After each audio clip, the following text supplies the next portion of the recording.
Welcome to 1500ESPN.com. My name is Andrew Krammer. I want to thank you for joining me as we go over three keys for the Minnesota Vikings to beat the Green Bay Packers on Sunday at TCF Bank Stadium.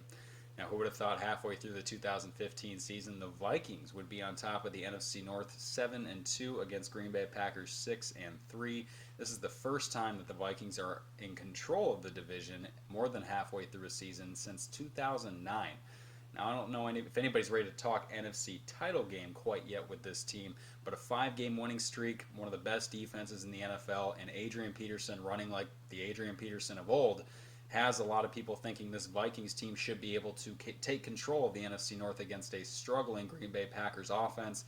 And the Packers overall have gone on a three-game losing streak, most recently to the Detroit Lions at Lambeau Field for the first time since the early 90s. Packers are going to be out for blood, undoubtedly, but the Vikings should be able to control the pace of this game if they can limit Aaron Rodgers. But the Packers have had one common thread in all of their losses, and this leads us to our first key for the Minnesota Vikings to stop the run. The Vikings, if you look at the stats, they still allow 4.4 yards per carry. That's one of the worst marks in the NFL. But a lot of that damage has come on a couple plays in one game in San Francisco, obviously, in the opener, but also that 72-yarder by Ronnie Hillman. Obviously, Todd Gurley had a little bit of success, but they were the first ones to stop the standout rookie. So when you look at what the Vikings have done on the ground and what the Packers have struggled to do in their last losses is run the football. So if Linval Joseph and this Vikings defense can contain the edges and stop James Starks or Eddie Lacy, whoever they decide to start at running back there for Green Bay, that's going to go a long way. The Packers, in their wins, in their 6-0 streak to start the season, averaged 120 rushing yards per game. Their last three losses, they've averaged 60. So if you can stop the run, make them one-dimensional, put it all on Aaron Rodgers' shoulders. Aaron threw the ball 61 times against the Lions, and they put up 16 points. So something clearly is not going right there with the Green Bay Packers offense that is used to being so prolific. They're banged up along the offensive line, which should help the Vikings control the line of scrimmage, which they've done all season against very good opponents in the trenches. You look now at what Green Bay is doing. They had four offensive linemen of their five starters limited in practice this week on the offensive line. Obviously, Eddie Lacy's gotten crap for being overweight, apparently. I don't cover the Packers. I don't know his situation, but he got benched for James Starks. So it's a bad situation for Green Bay up front. It's really going to put the load on Aaron Rodgers. So if they can make him one-dimensional, that's going to make the Vikings blitz packages, pass rushes that much more effective. That leads us to number two in that, well, then how do you stop Aaron Rodgers just outside of the rush? I'm curious to see if Mike Zimmer utilizes more press coverage.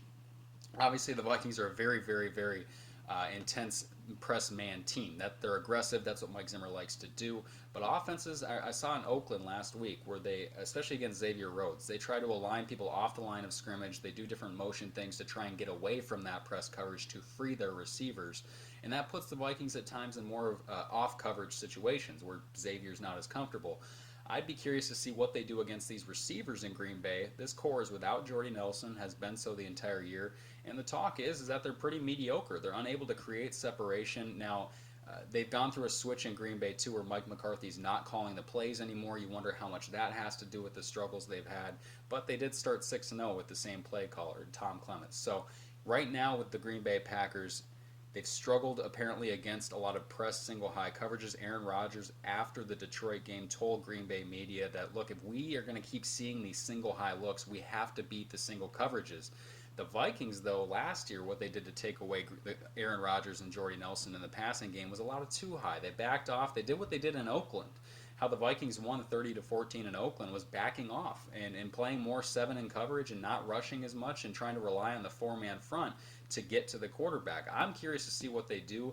The Vikings can play both. You saw Terrence Newman with 5 pass deflections, primarily in off coverage, primarily in zone pattern matching. It wasn't a lot of press, and he succeeded in that. So I'm curious to see what the Vikings do against this, what is deemed kind of a mediocre receiving core for Aaron Rodgers and the Packers. Key number 3 for the Minnesota Vikings is pretty obvious. Run, Adrian, run. Adrian's on pace, a better pace than he was in his 2012 MVP season for the first 9 games. Obviously, though, the last 7 games is when he took off and ran through the entire NFL. He leads the NFL in rushing by 227 yards. He also leads the NFL in carries. But what he's done consistently over the years is pummel the Green Bay Packers. He averages 117 yards per game against the Packers. That is most of any team Adrian's faced in his career, more than 4 times. I believe he's got a great rate against San Diego because of obviously the single game rushing record he set against them. But 117 yards a game over 14 games in his career against the Packers. He torches them every time.